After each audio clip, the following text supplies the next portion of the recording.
Nobody's safe. Nobody's safe.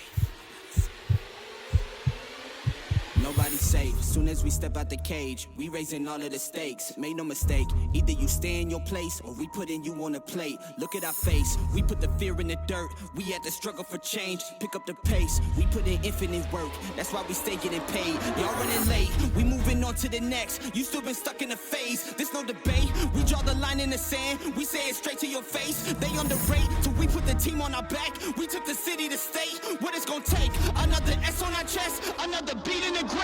We innovate, we always switching it up. They can't predict what we say. Come out the cave, they see the blood on our shirt. What's up guys, it's Ryan here with another video, and today I'm going to be taking a look at the OnePlus flagship device, the OnePlus 11. So if you're new here, smash that subscribe button and turn on post notifications so you don't miss my next video. So the OnePlus 11 has a serious spec sheet, and when I say spec sheet, I'm talking about a computing configuration that I've never seen in any smartphone. Maybe other YouTubers have seen it, but I've never seen anything like this. So at the time of purchase, there was a free RAM and storage upgrade, and I definitely took advantage of that. So the unit that I picked up was a Titan Black version, and it came in at $699 on Amazon. You can also get the OnePlus 11 in Eternal Green. But before we get to the meat and potatoes, I want to show you guys what came in the packaging, because I think that OnePlus did an exceptional job with their packaging. I can definitely say that I enjoy unboxing the OnePlus 11 way more than I did with the Samsung S23. The fact that they use the color red for the box is a clear indication that they're trying to make a statement. You can clearly see the OnePlus 11 badge on the box along with the Hasselblad branding,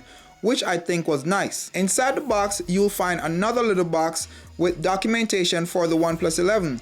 And below that, you'll find the OnePlus 11. You also get an 80-watt charging brick in the box, as well as a red USB-A to USB-C cable to go along with it. And for the record, it's a big deal when you get a charging brick in the box, because as I said in my previous S23 video, thanks to Apple for starting that trend, we don't get that option anymore. I really think that OnePlus took a big swing at Samsung and Apple with this phone. Don't think it was a home run, but it was a really good swing, because this phone really surprised me based on the price. The OnePlus 11 is really a special device, and the camera assembly sticks out like a sore thumb. Well, in a good way, because to me it's very appealing for the mere fact that it's different. The textured back feels really good and is a lot grippier than I expected. When it comes to the back of the phone, you don't have to worry about fingerprints. The glossy aluminum sides don't yield the same results, as you can see here. The shape of the OnePlus looks similar to a few other phones, excluding the camera bump. But according to OnePlus, the shape and materials used were chosen specifically to help dissipate heat. It's kind of hard to tell if it works, because I don't think I pushed the phone to its limits for it to get that hot. The curved edges of the OnePlus makes it a little bit harder to hold on to, but if you put a case on it, you'll definitely be okay. It's not really a small phone. It's kind of on the big side, as you can see based on my iPhone Pro Max. There are two buttons on the OnePlus 11. A volume rocker button on the left and a power button on the right. There's also a toggle to put the phone in silent mode on the right. The OnePlus 11 has a dual speaker setup that supports Dolby Atmos and is set to give you a cinematic audio experience. Honestly, I didn't really get that cinema vibe, but maybe you will. The display has a slight curve over the edge, which is made of Gorilla Glass. It has a 6.7 Super AMOLED 1440p adaptive refresh rate display. The OnePlus 11 has a 20:9 aspect ratio with a PPI of 525 and a touch response rate of up to 1000 Hz. The OnePlus 11 also has a peak brightness of 1300 nits. And to top it off, there's also a 67% larger haptic motor beneath the display that gives you a much better typing experience. OnePlus claimed that this haptic motor will help you to stay connected by not missing any notification. Pretty nice display specs. There's also a fingerprint reader beneath the display that works every time. Honestly, it's a really nice display. I really like it, especially when you use 1440p. The colors are vivid and perfectly saturated, like you would expect on any flagship phone. But I guess that shouldn't be surprising. But here comes the crazy part. The OnePlus 11 is rocking a 4nm Qualcomm Snapdragon 8 Gen 2 and the Adreno 740 GPU. To make the performance even better, you can also get it with 16GB of LPDDR5X RAM and up to 256GB of UFS 4.0 storage, which is pretty much the fastest stuff on the market.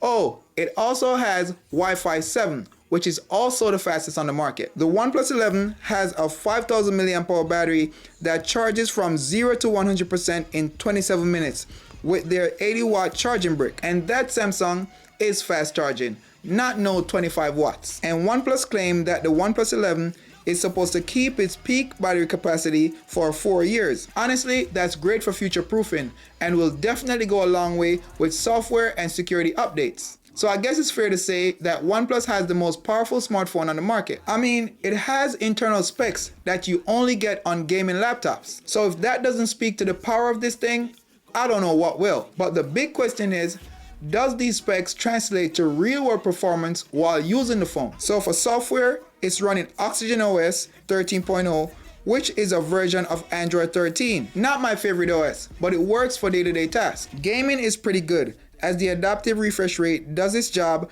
perfectly fine with whatever game you're playing. The battery life is great. I was able to get almost 3 days in 1080p 120Hz mode because that was what it was shipped with. And I didn't realize that it was 1080p until yesterday, which I think was crazy. And even if you run out of juice, you have an 80-watt fast charger to charge it back up. So I know you guys saw the camera setup, so let's talk about it. The OnePlus 11 features a triple camera setup in which they worked with Hasselblad to develop. The setup includes a 50 megapixel 1.8 main camera, which is binned down to 12 megapixel, a 48 megapixel f2.2 ultra wide camera, and a 32 megapixel f2.0 telephoto camera. All three cameras have a quad pixel sensor which helps with photography and video. There's also a 16 megapixel hole punch selfie camera in the top left hand corner of the display. These cameras allow you to capture great photo, including portrait and macro photos. The photos look pretty good,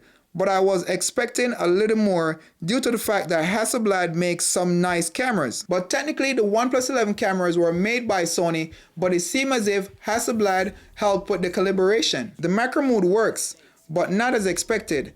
And it's kind of hard not to notice these things when you're used to better quality. In the video department is where you see the main upgrade, which is 8K 24 frames per second recording. And based on the fact that this is the second phone that I've reviewed with 8K recording, I think that 8K will become mainstream real soon. One thing that may affect the quality of how we see the photos we take is the camera sensor processor and display calibration. Because while in the camera app or when you take pictures, the colors look great until you put it next to another smartphone like the Samsung S23. However, the differences are not as visible when viewing content or playing games, which leads me to believe that this is not a fault of the display. So my only guess is that the camera is not calibrated properly with the display despite having such great specs. But honestly, I don't think the ordinary person will have any problem with the camera.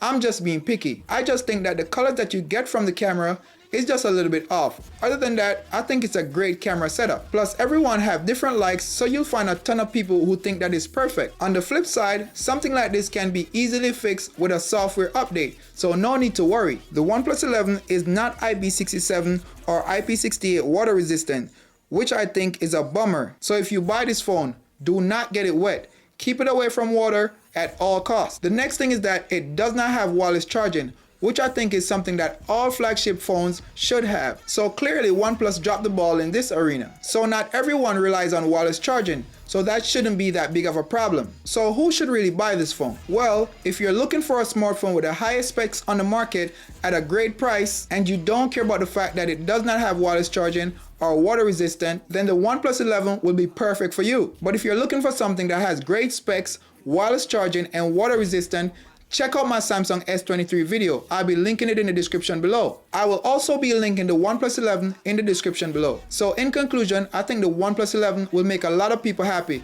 even though it's missing a few things. So guys, that is my review of the OnePlus 11. Leave a thumbs up if you liked it. Thanks for watching and catch you guys in the next one. Peace. They my fans. I jumped in the ring and I started swinging. Came from the jungles of drunken demons, fighting them off in the Coliseum. Studied and learned how to target weakness. That's why your team will do better beefing with someone else.